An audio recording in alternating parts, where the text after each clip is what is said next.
Ega päkapiku elu pole üldse kerge, üks vana jõuluvanadeks saanud välja teele. Üle 3 tonni läks tal reele, saarteadi käis ümber ja kalutis saada luu.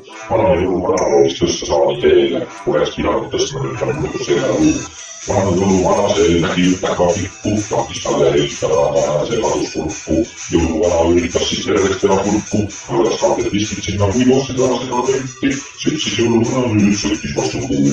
Lumehanges jõuluvana vaatas oma pikku, käsi külmus ära ja noogi kukkus lumme. Nüüd vana jõuluvana ei saanudki teha muud, nuttis kes ta võttis, kuid abi sellest polnud jõu.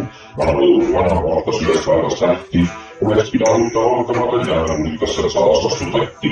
Vana jõuluvana tahtis kaasa võtta uuse puu, oleks pidanud ta võtma, vana jõuluvana oli rohkem ülendi täis. Vana jõuluvana oli ise ülendi täis, jõuluvana praegu on jääviide täitsa täis. Jõuluvana luudab pilkide kätti ja saarmus kinkidega valges suve suppi. Põhja võtta toovad kõrval metsast kõrga saarla suppi.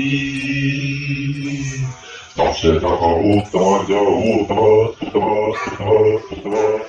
Nad vihastud vanad anda täitsa tuupi, nüüd jõulumehe ametit talle võtma päkapikk. Pole seda päkapiku väga elu üldse kerge, pole see päkapiku väga elu üldse kerge, pole see päkapiku väga elu üldse kerge.